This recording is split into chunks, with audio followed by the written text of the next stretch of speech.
Hi, folks. Before we start, just wanted to share with you that we are not doing a liturgical worship. This is the fifth Sunday. And the fifth Sunday of every month, and there's four of them during the year, we wanted to do something a little bit different with our bodies, worship in a little different way. And COVID has limited that. We are hoping to be able to go on the road, basically, and take squads of our congregation to other churches and to do some mission projects together. But COVID has kind of played havoc on that this year. So today, what we're going to do is, instead of gathering in liturgical worship, what we're going to do is have a workshop. It's a workshop on shadow work. That's an interior spiritual discipline. And so we are hoping that you'll have a candle to light, but also have a pen and paper, or pencil and paper. There'll be some journaling and some reflection that you'll be doing today. Our guest today is Andy Lang. Andy is a high school teacher in Tacoma, but for about the last 8 years, he has been moving around our district and in our churches and elsewhere, doing some spiritual practice workshops. And so he brings us a simple and sample test of some workshops that he does. And so Andy is also has written a book. He's about to be a published author this year, and he is a writer for a group called Pathos, which is a spiritual link that you can get. Folks who are interested in that, just let me know. So, Andy, that's your introduction. You come up, you take us away, and folks, prepare your spirit, and we'll have an hour of inner work. Good morning, everybody.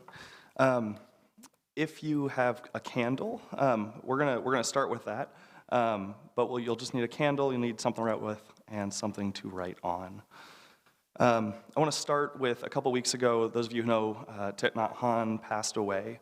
He was a pretty massive wisdom teacher and spiritual influence in my life. So I want to start with him today. He taught that the inward gaze, looking inward into our lives, was a deep spiritual practice, and that it was inherently an activist one. That by looking into the depths of our lives, we'd be able to survey our inner landscape, so that when we step into the world, we'd be able to do it from a more embodied and engaged space. And he referred to prayer and meditation as just that. He said it is a tool for surveying. So today, we're going to engage a spiritual practice known as shadow work, and it really is a spiritual practice of surveying. Surveying our inner landscapes, surveying the landscapes of our communities, and surveying the landscapes of our society. So we'll start with our candle. And as we light this, I'll just share a little bit about why it's important for me. It's a symbol of light and love and all that. It's also a symbol for me in particular of inherent dignity, and that it's a reminder that I have inherent dignity, and that you have inherent dignity, and that everything that is created has inherent dignity. It's infused with the divine from the beginning to the end core to it.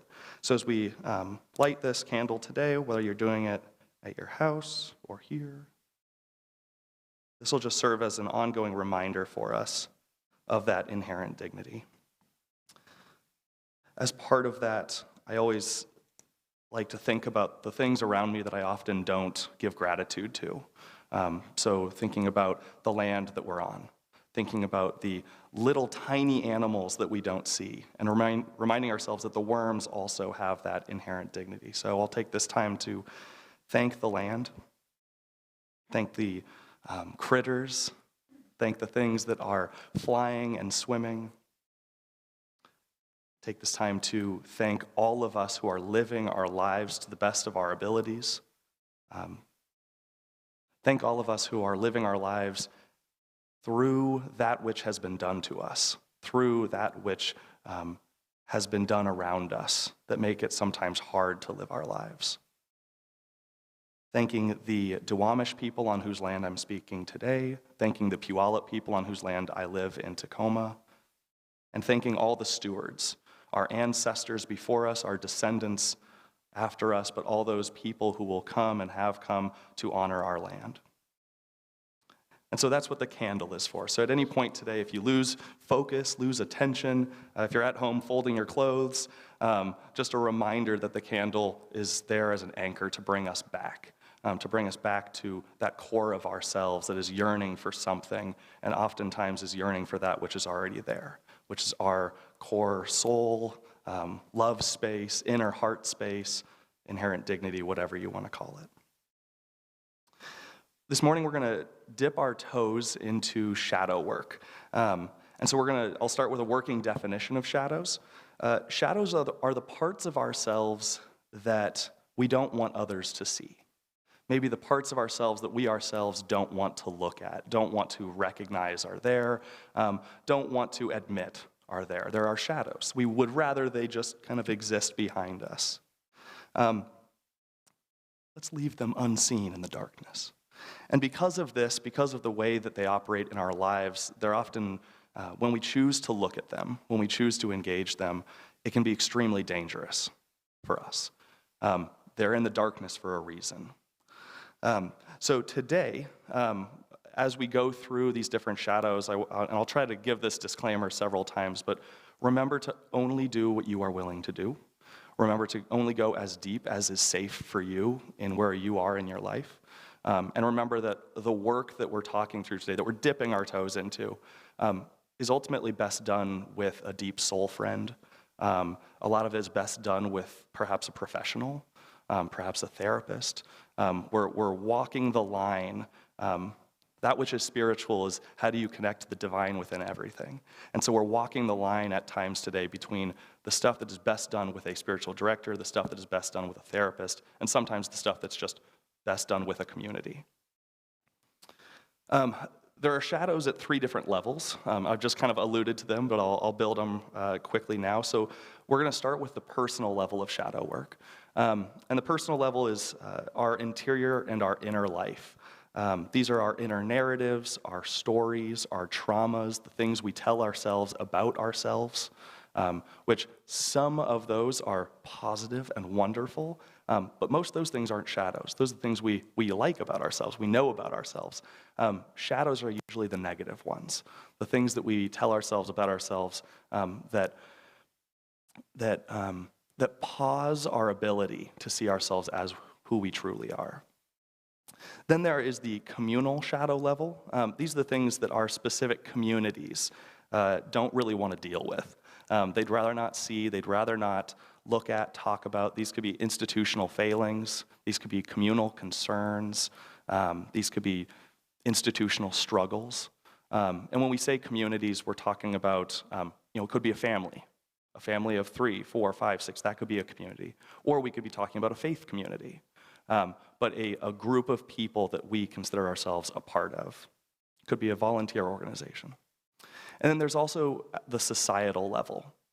And at the societal level, these are the things that, oftentimes these are the easiest ones to see.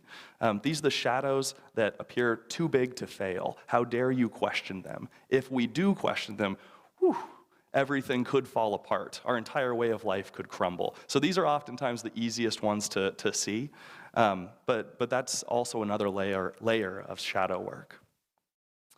For those of you who are familiar with Richard Rohr, he writes about shadow work, and he says, if we do not discover a prayer practice that invades our unconscious and reveals what is hidden, we will actually change very little in our lifetime. And so that is the importance of shadow work. How do we expose the inner life or the hidden parts of capital R reality? How do we expose them so that we can begin to work with them? It's a spiritual practice. It's a prayer practice. It's a way to recognize at each of these levels the things that distort our view, distort our lens through which we see the world. Let's start. Let's do personal shadows first. I'll name that these are some of the hardest ones. The personal shadows are often the hardest because they're the most intimate to us. And so as we go through it, just another disclaimer, go as deep as you are able to and is safe for you. Today is also just a dipping of the toes. So we're not going to go too deep into any of these levels. This is just to give you an idea. Personal shadows are the parts of ourselves that we don't want others to see or that we don't want to admit exist for us. So here's an example for me. When I was younger, I dealt with a lot of deep body shame. I was born just a little bit bigger. And so when I was in school, I would constantly get made fun of for having cankles and just get a lot of ridicule. What I internalized that as, so body shame, that was one level. What I internalized that as was I'm not good enough. No matter what I do, I am not good enough. And so while many years later, a lot of the body shame has gone away, that deeper shadow I continue to exist with, that I'm not good enough, that deep inner narrative. And part of my shadow work is naming that. And that's usually the first step of shadow work also, is being able to recognize the existence of a shadow in yourself and being able to put a name on it. Here's how personal shadows usually develop in us. How they usually start is in some way, at some point in our life, we experience the imperfection of the world. This can come in a multitude of ways, but usually we experience the world as somehow unsafe. Oftentimes this happens in childhood, young adulthood, but realistically it continues to happen over and over again. This could be a parent that doesn't give us what we want or show up in a way that we need. I think of parents that are very distant from their children. Oftentimes the child will, and I'm saying this as a high school teacher somewhat, but oftentimes that child will start to internalize reasons to explain why their parent is not showing up for them. Am I not lovable? Am I not good enough for this parent? And so they begin to spin these inner narratives that place themselves within the imperfect world. And so how that develops is we experience the imperfect world in some way. We create a narrative about ourselves to explain why this is happening the way it is, maybe to explain what has been done to us, or maybe to explain why it is that my family acts the way it does. And then we continue throughout our lives with that trauma or with that narrative. Here's another example. I think of societal messages on TV, specifically beauty myths. A child or a person who grows up seeing nothing but extremely thin people on TV might see that message, see that implicit message, see that imagery, and say, well, I'm not that. And what they might walk away with for a long part of their life is, I'm not good enough, I need to get better, better, better. I need to do more, more, and more to become thinner, thinner, thinner. Or I think of heteronormativity. A child that is told, boys don't wear pink. Don't wear pink. And then maybe a young boy who says, but I like pink. And so there is an internal narrative that then begins to get spun. Well, what's wrong with me if I like pink, but my dad and my parents say I can't wear pink? It's important to note that our shadows and our internal narratives, they aren't the trauma. The experience of what has been done to us or the experience of what we go through, that is not what the shadow is. A shadow is the narrative that we weave around ourselves. The shadow is what, essentially, our processing of what has happened that carries with us. I had a student that's like this pretty much every year, but there's one student who comes to mind. He grew up in a deeply abusive household. And he grew up in a household that was deep in poverty. And so when he came to school, he showed pretty much all the traits of a kid who didn't believe in himself, a kid who didn't see any natural end point for him, doesn't dream of college, just is in the right now.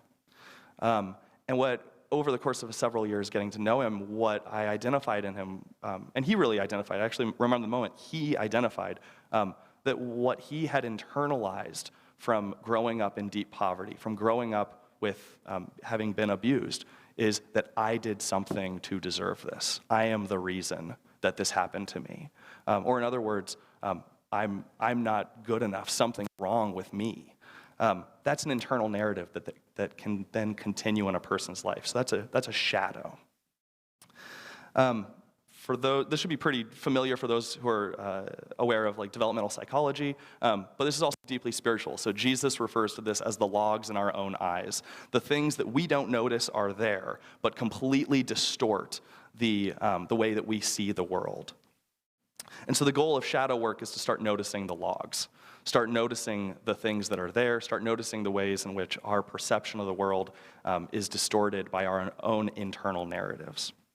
Up on the screen, we're going to put 9 of the core shadows that many of us experience internally. These are narratives we don't want others to see, and we might not necessarily want to admit either. I'm going to read through them really quick, but I'll name beforehand, just like my body shame, right? What I could identify easily was that I was experiencing body shame. I was ashamed of my physical appearance. When I dug deeper, that's when I started to notice, actually, this is the shadow of I'm not good enough. There's something underneath this body shame. The body shame experience went away, but I was still left with this deep inner narrative. So as I read through these 9, you might not resonate immediately with any of them, but think about the other inner narratives you might carry that underneath them, one of these might connect. And then as I go through them, feel free to write down 1 or 2 that either resonate with you at this point in your life, or maybe have resonated with you at another point in your life. So here are the 9. I'm not good enough. I'm not important. I'm not lovable. I am alone. I am worthless. I am not in control. I am not free. I am my trauma. In other words, I am what has been done to me. Or I don't know who I am. These are just 9 of them. There are obviously others, but I'd like to give you a second just to jot down if any of those hit, if any of those resonate. So we'll just take maybe 10 seconds, process through those 9 on your own. Do any of those connect with your experience of the world?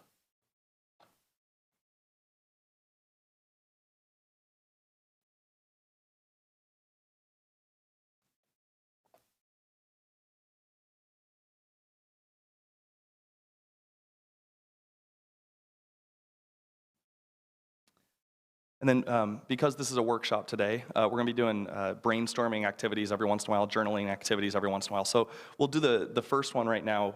We're going to kind of wander into this a little bit, working with our personal shadows. Feel no pressure to go any deeper than you're willing.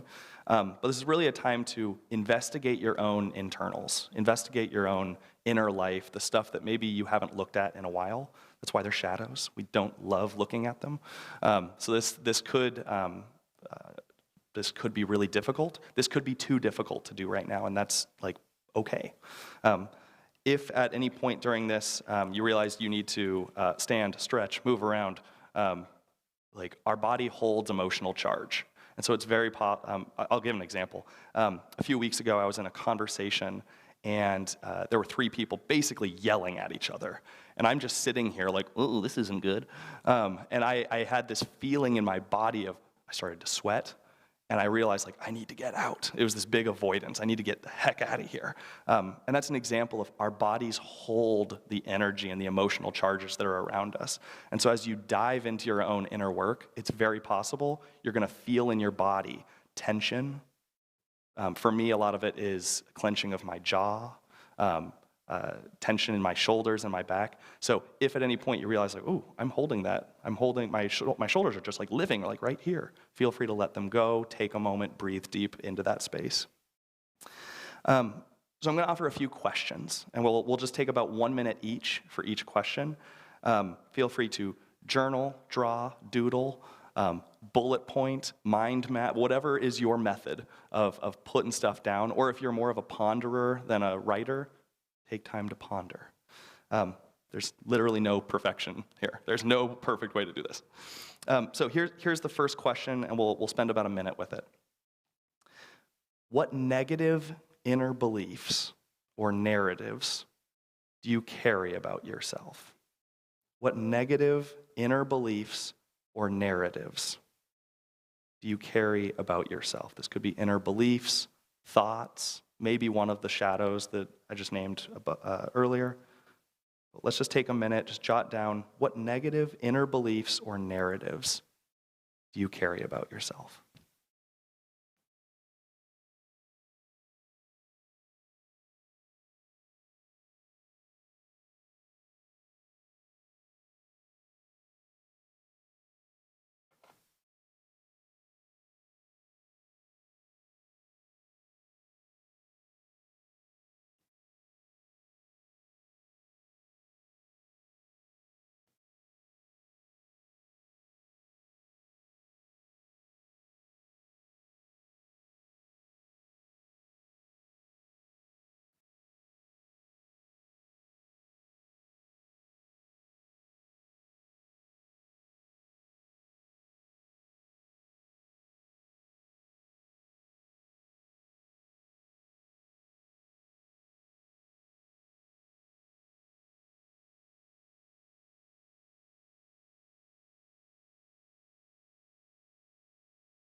And then as you think back, maybe pick one or two, but how did this develop in you? What events helped it to develop in you? Maybe what people were in your life who helped it develop in you? But as you think back on your life and these inner narratives you're carrying, how did they begin to show up? What are their origin stories? And we'll take about another minute or so.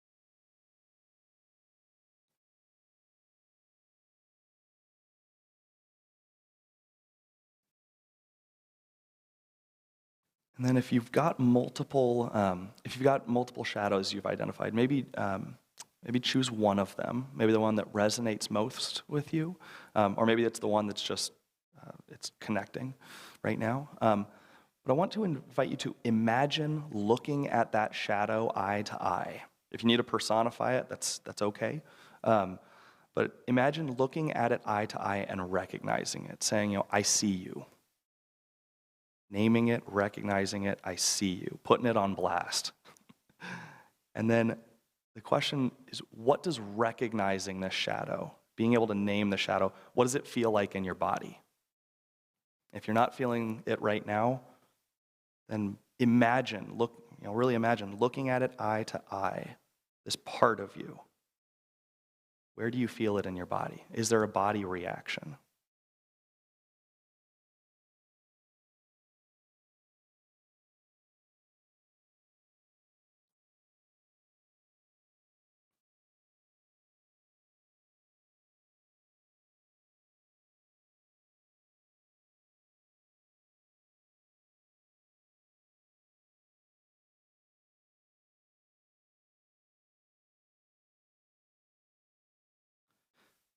So many of us, especially in the Western world, but so many of us have not been trained to feel the emotional charge of our body. And so that's part of this work, is that it can't be intellectual. You've got to be able to name it, recognize it, and then feel it. And so that's a big part of that body practice. It has become a constant in my life. But whenever I feel out of control, which is another one of my big shadows, oftentimes when I feel out of control, I ask myself, where am I feeling it in my body? Or I can do it in reverse. Whenever I feel my shoulders clench, I ask, what am I trying to control right now? And like almost always, there's something. So that's a quick body practice you can take with you. Is just in the moment, checking in with your body. What am I feeling right now? Where is my stress being held? Where is my tension? For me, I clench my fist a lot. It's a lot of jaw clenching and then shoulders. That's just where I carry my tension. My partner says that my back is basically just a bunch of knots. So that's a pretty clear indicator. And we'll pause on the questions. We'll pause on shadow work for the personal level. But that's just a little taste of the kind of questions you can ask yourself. What are the things that I don't want others to see? What are the things, the parts of me, the inner narratives that I don't maybe necessarily want to look at? And then how can I set aside some time to do that work? I highly recommend with the personal shadows, seeking out a therapist, seeking out a deep soul friend, someone who can challenge you and question you, but also someone who can encourage you to keep going. When maybe you touch upon something in your inner life that you'd much rather shut down and walk away from. Someone who can hold you accountable to the life that is yours. Here are some other questions you could ask just for your further engaging of the personal shadow. How has the shadow impacted your life and relationships? We are communal beings. So you can always ask yourself, how is this manifested with my partner? How is this manifested in my relationships otherwise? What can you learn about yourself from your shadow? When I've identified that being out of control is one of my shadows, it tells me a little bit about myself. It gives some language for why I do some of the things I do. Or another one, how does the shadow impact your ability to see the divine or see the good in everything? How is it acting as a log for you, to go back to Jesus' words, right? How does it act as something as an impediment to me being able to engage the world as capital R reality or as capital G good?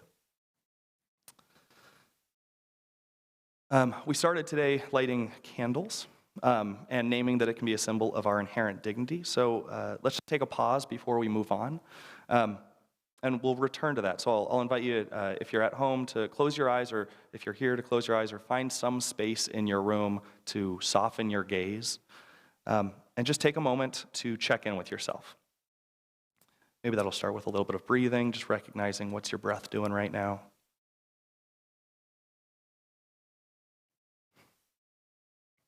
And then recognizing your posture. Are there any muscles in your body that are clenched up? If so, give them permission to chill. Give them permission to let go. Sometimes personal shadow work can engage the fight or flight mechanisms that we have. And that can often show up in our physical manifestation, our body tension. So giving it permission, you're all right. And then returning to the symbol of our inherent dignity, recognizing that in this work, the ground of the being that is us is good. That there is an inner light or an inner inherent dignity that has the power to shine light on our shadows.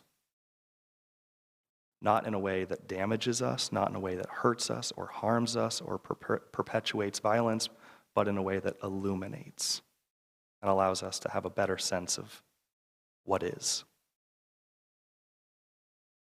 Maybe take a deep breath, and we'll move on to the next level.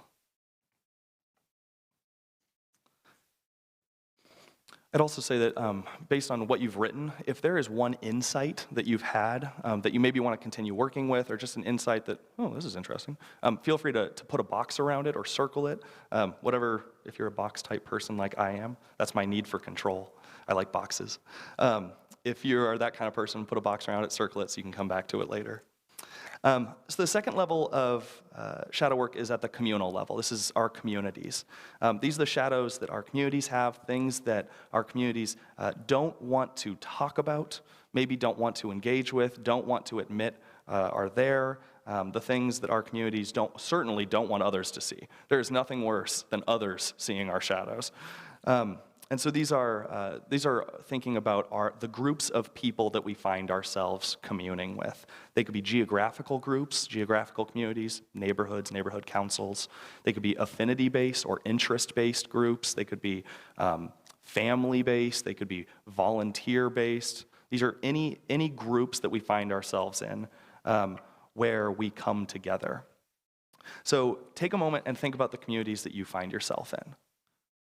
And then let's just jot them down in your journal or on your paper. What are the communities that you find yourself in? The communal groups. And I know it's pandemic right now, so maybe you haven't seen them in person in a while, but online, through emails, any groups.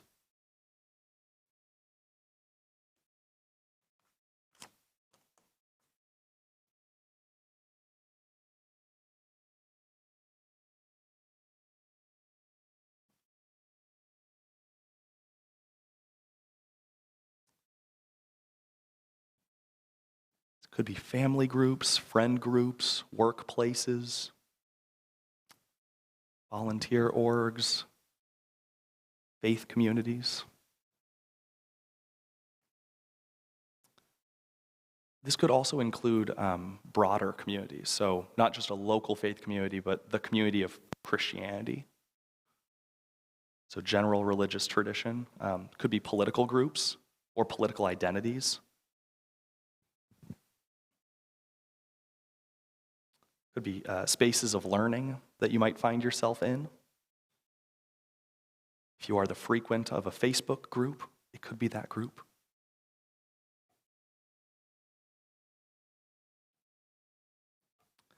Try to name at least 3 communities. That's probably good to shoot for.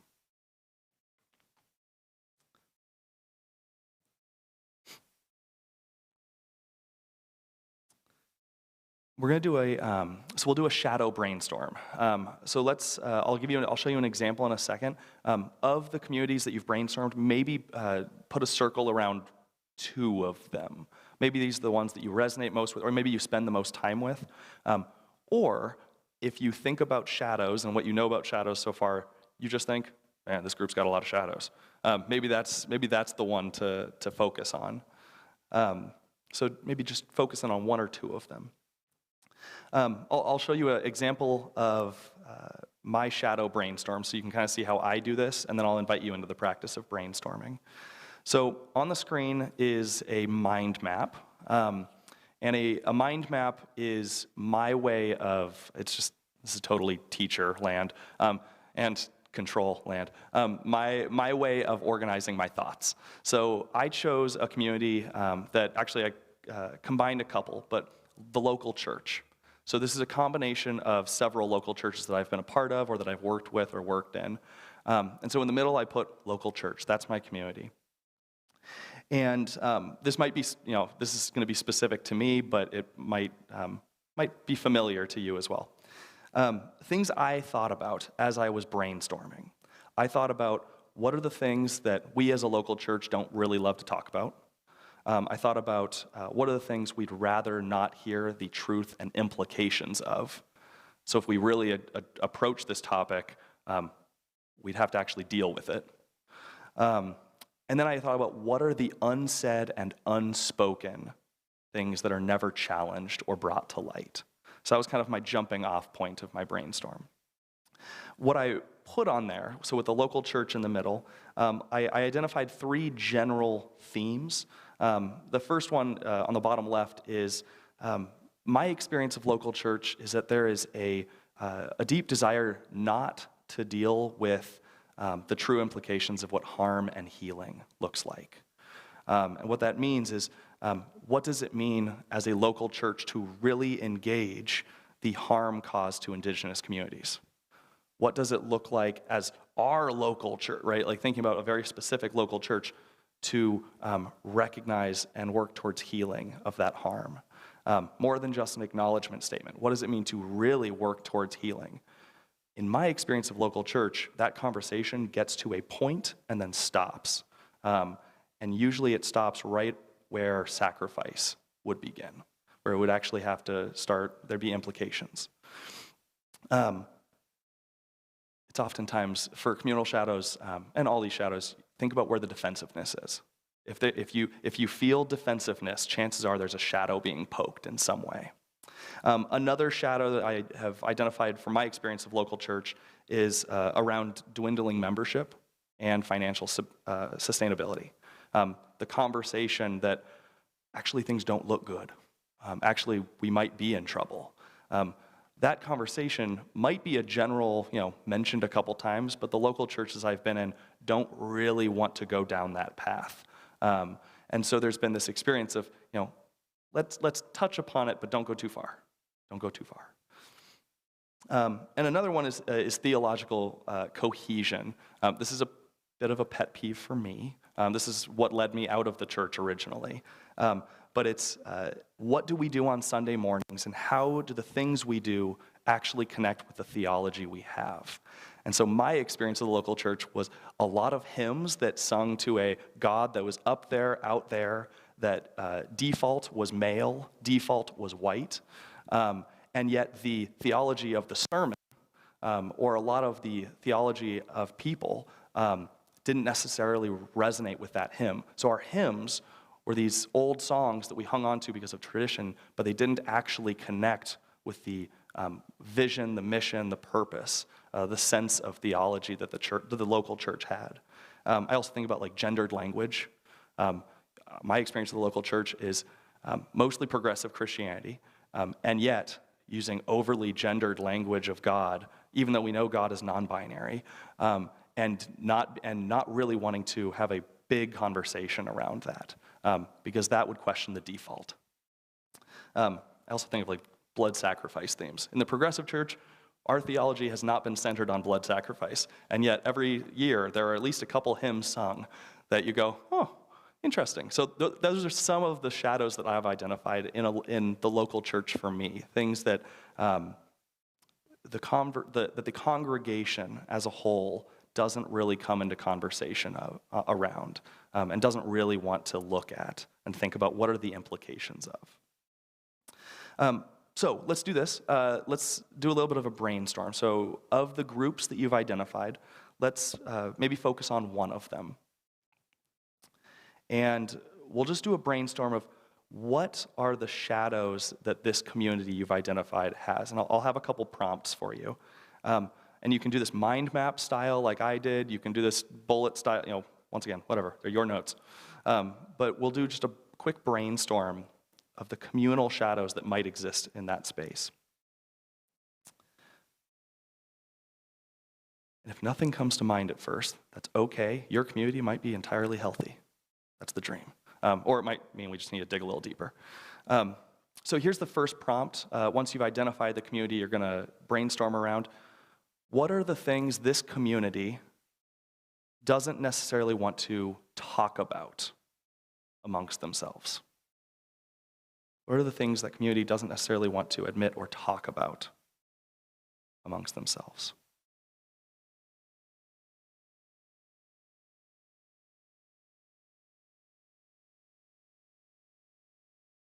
Another way of asking that might be, what are the conversations that need to be had that are not being had?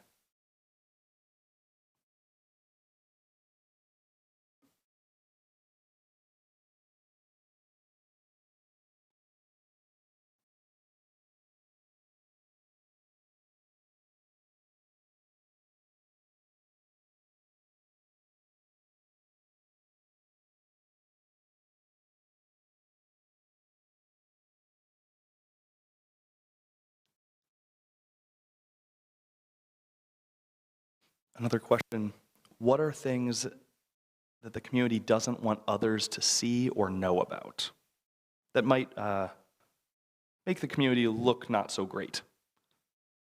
They could be internal conversations, maybe events, things that have happened,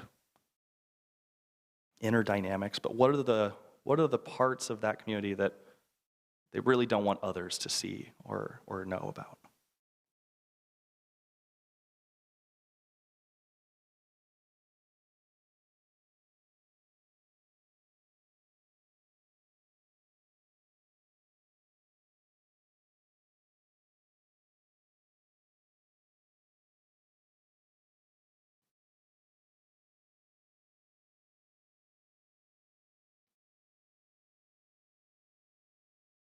And then just take a moment, what are any other shadows that you can think of for that community? Things that maybe the community doesn't want to admit, things the community doesn't want to talk about. If it's a family, think about what are the conversations that would not make dinner pleasant. Maybe that's it. If it's a church or a faith community, what are the things that are not being engaged that probably need to be? What maybe the disconnect between what we believe and what we do? Is there something there?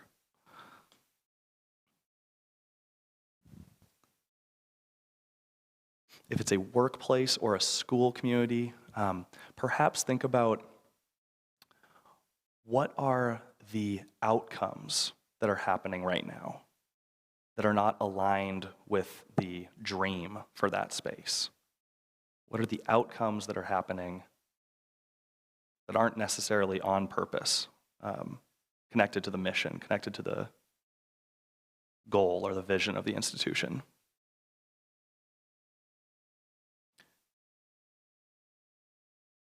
I also think of friend groups. If it's a friend group, what is the conversation that no one really wants to bring up?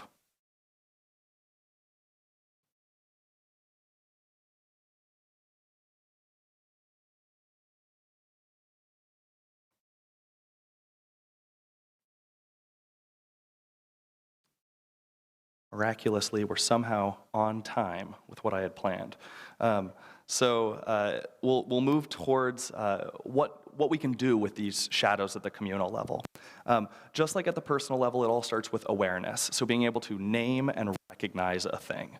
So the first step is going to be group awareness of this shadow. And this can be really hard.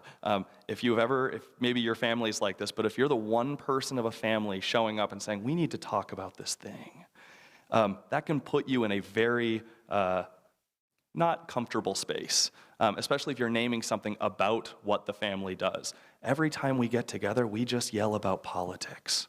Or every time we get together, we do this. That can be really difficult. So being the person who creates or names the awareness of the shadow can be really difficult because you are questioning the default operating system of the community. Or if personal shadow, you're questioning the default operating system of yourself. The second step after someone has named it, that there is a building group awareness, the second step is around questioning. Asking questions of how did this start?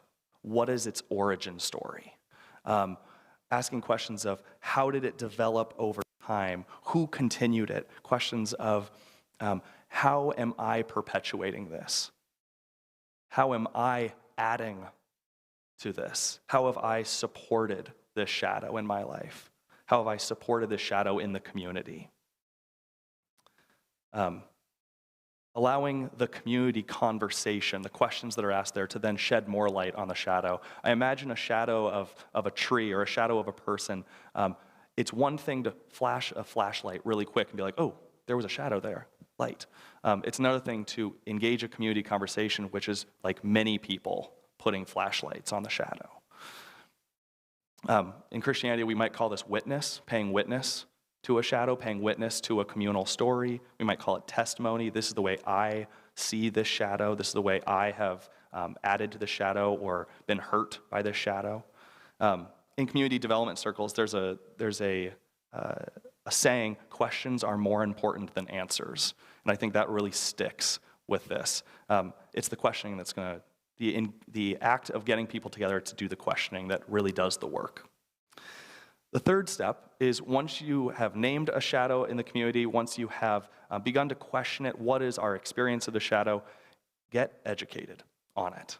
And this is embodied education. So this isn't all intellectual, it's also in your body education.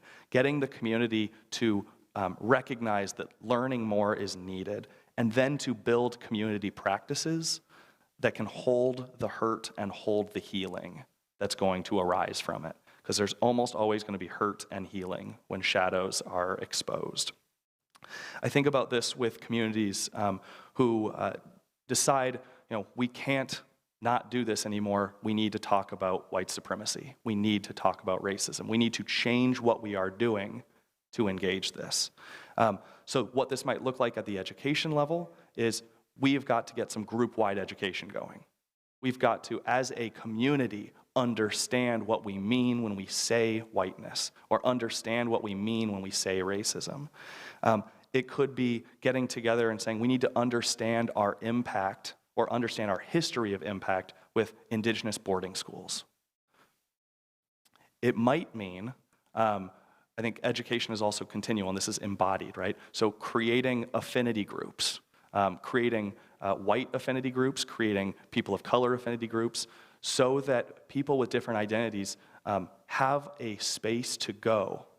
For those of you who are familiar, white affinity groups is where white folks come into a circle together to discuss the ways that the world is racialized and to begin to develop capacity to recognize racialization in day-to-day life. So that could be a community practice around education. How do we make sure that ongoing work is being done to understand racism in the day-to-day? Leaving the comforts of what we know and stepping into a space of we know we need to know more. And the fourth step is going to be, and the third and fourth kind of go together. The fourth step is shifting our posture. So this is where it really gets embodied. In the Christian language, we use the terms lament, repent.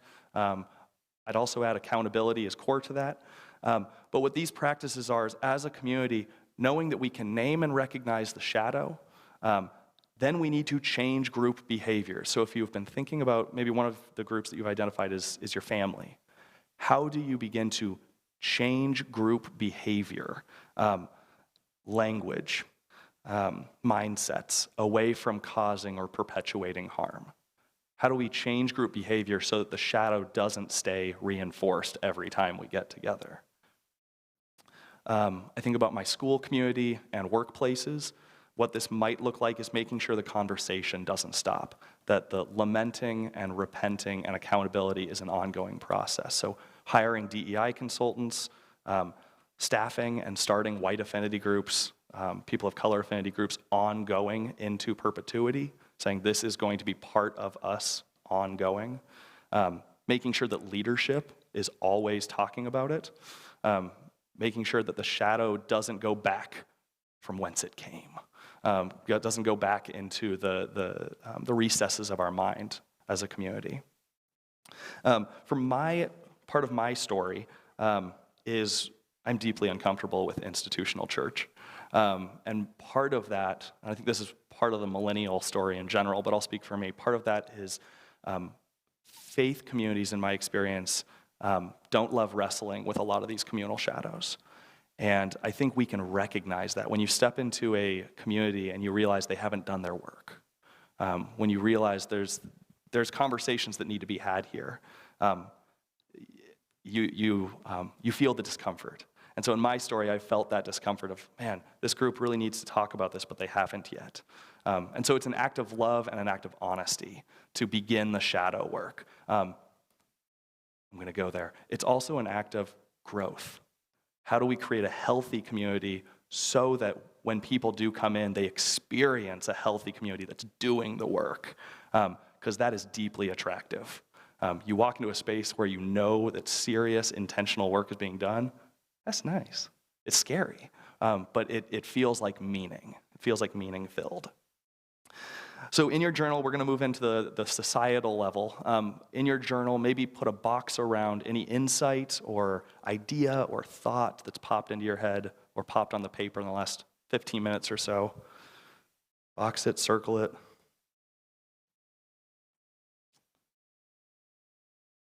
I'll probably say this again, but I'd highly recommend in your communities after this, think about what's the one thing that I can do to engage this conversation that needs to be had. So we'll move into the societal shadows. I shouldn't have named that we were running on time. We're now 5 minutes behind, so we'll make that up. We're going to move into societal shadows. These are the ones that are oftentimes the most easy to see. These are the things in our society that, that if you questioned, the whole thing might collapse. So in your journals or on your paper, take a moment, big brainstorm. Think about our society, the United States, the Western world, capitalist society, democratic society, a republic. try to name at least a couple shadows that we as a society operate with. Things we're not supposed to question, not supposed to challenge, things that if they were brought to light, they would be met with intense blowback or defensiveness on a systemic level. Things that, if exposed, would threaten the entire way of life, what we do.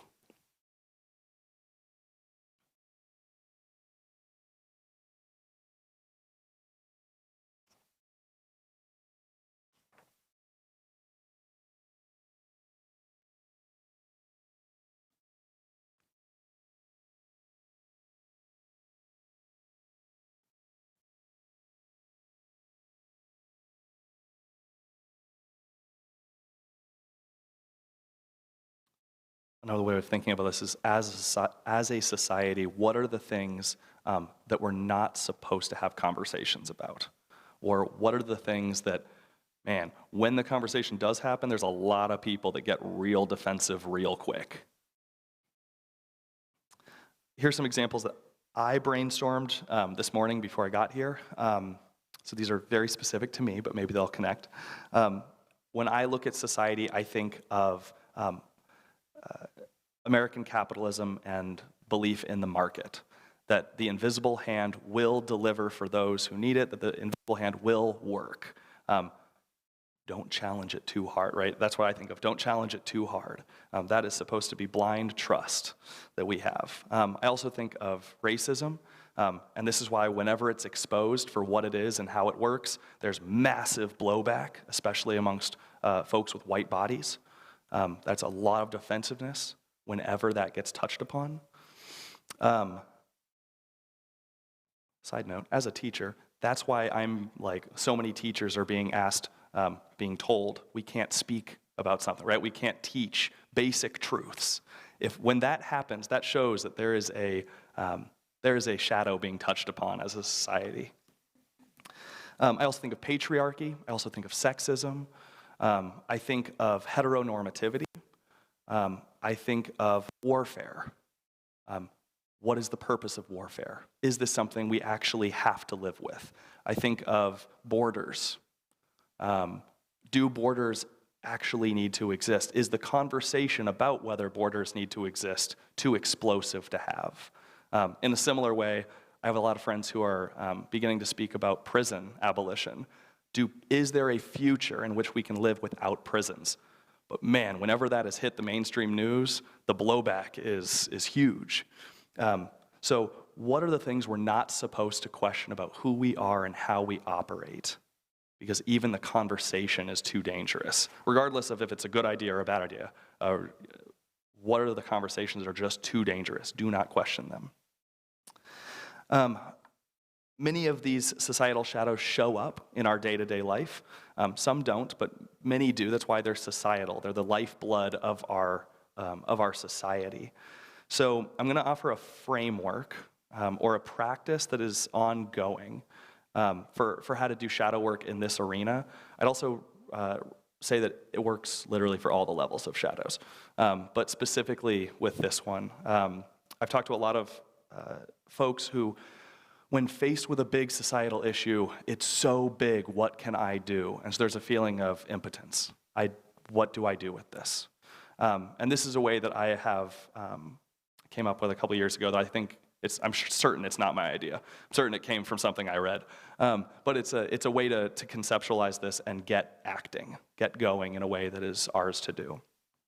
So the first step of the framework is when we recognize a societal shadow, we just need to listen.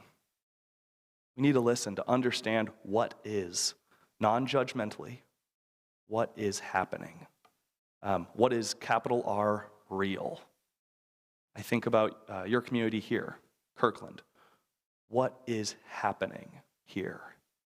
Where is the pain in Kirkland? Where is the joy in Kirkland? Where is the scarcity in Kirkland? Where is the abundance in Kirkland? What values are lifted up? What values are pushed down? How are shame and guilt being used? So the first step is just to listen. In activist work, I think this is naming the need. What is the issue that is crying out for support? And the second step is to recognize. So recognition, being able to name it. This is the issue. This is the shadow. This is the pain. This is the joy. This is the abundance. This is the scarcity. Being able to name the population that might be hurting. So who is hurting in Kirkland? Being able to recognize or name, this is the way that I have contributed to the harm. This is the way that I have contributed to the scarcity. This is the way that I have contributed to the abundance. This is the way that I have encountered or engaged with that which is real here. Most of us want to spring into action at this point. We've listened, we've identified a need, we have recognized it, we've named it, we know that we've got some gifts and some skills, and so let's bound into action. Let's do a food drive, let's do X, Y, and Z, let's react.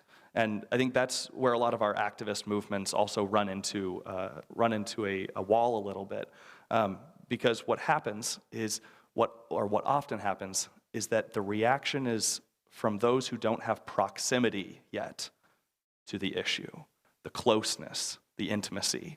And so lots of problems stem from saying, well, this is an issue in Kirkland over here.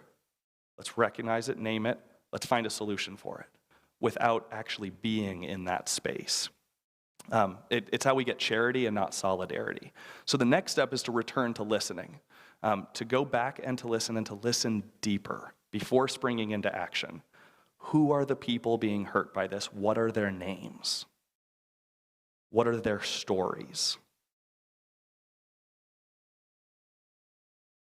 Who is already working on an issue close up?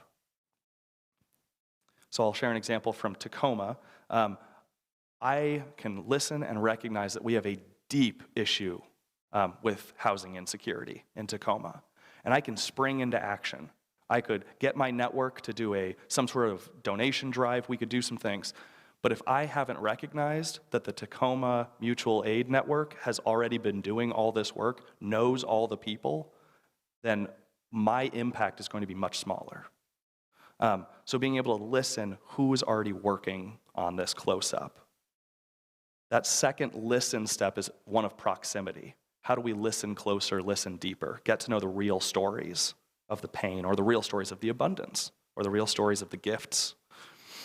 And the fourth one is participate.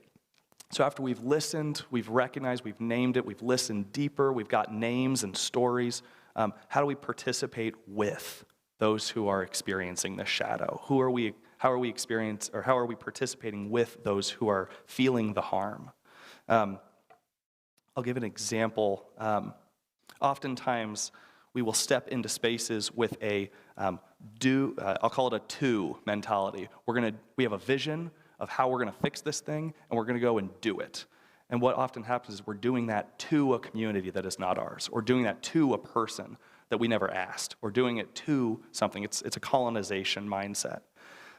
Another way of engaging with issues is doing for people. I see a need, so I'm going to solve that need. This is where we get soup kitchens often. How do we quickly do something for someone? Charity. Oftentimes, the thing that's hard there is that we don't know the people, we don't know their names, and we don't know their stories. So there's a limit to how much we can support. And it's not the gospel, the gospel framework. The gospel framework is to come up alongside people in relationship.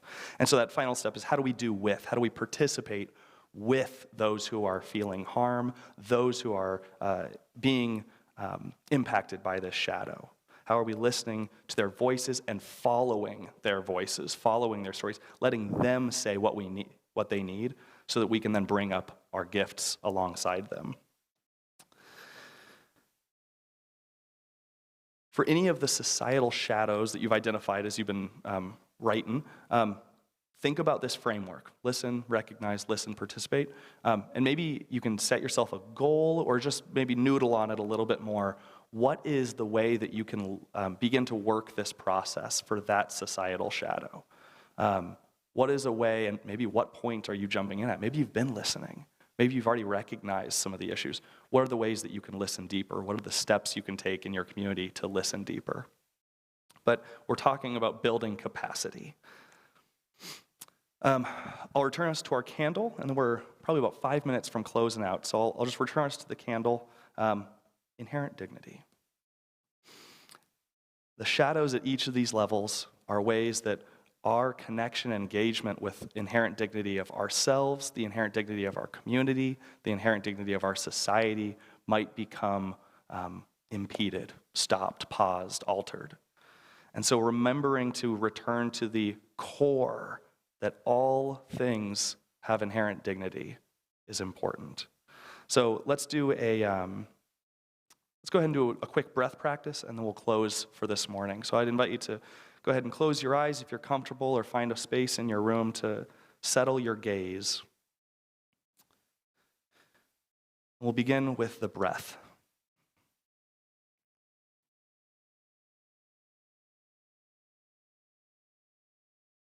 The breath that is always with you, the breath that sustains you and so often is hidden from you, goes without your noticing.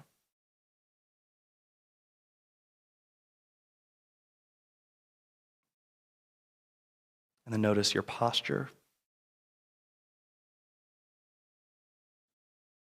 Are you feeling tension? Where is your tension being held? Giving permission to that space to relax, let go.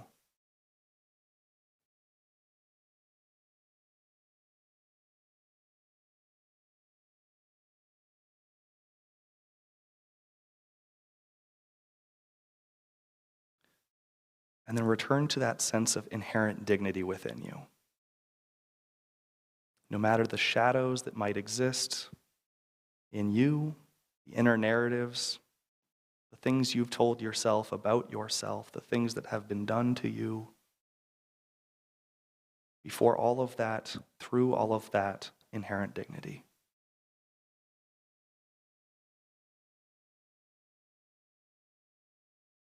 Think about your communities,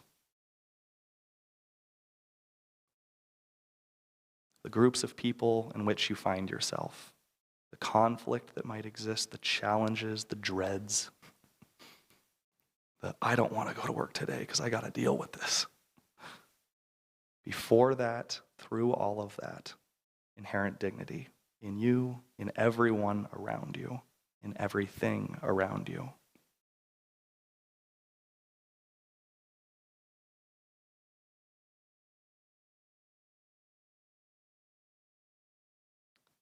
Then bring your attention to society and all the different ways that harm is caused, in all the ways that we have perpetuated and contributed to harm, in all the ways that we have felt and experienced harm, in all the people who are working as healers in our communities, as visionaries, as activists. All of the people who don't have time to think about this, to work on this. The day-to-day is a grind. Inherent dignity in each of these people. Inherent dignity in you. Inherent dignity in everything. And that your breath is a reminder of this inherent dignity. Rumi called it the candle in your heart.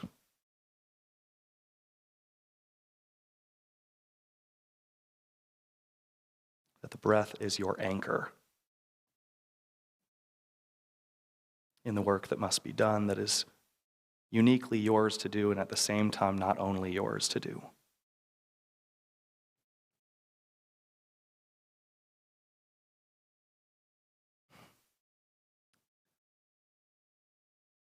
Amen. And I'll finish with one last word. And this is an invitation, Remember, I teach high school. But this is homework, this is an invitation. But this week, as you go about your week, really focus on posture.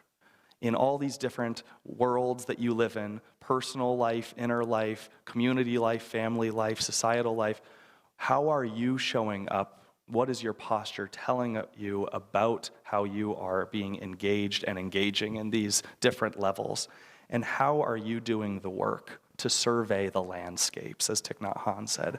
How are you doing the work to recognize the world, what is real for what it is, and engaging from that space? So, amen. Thank you.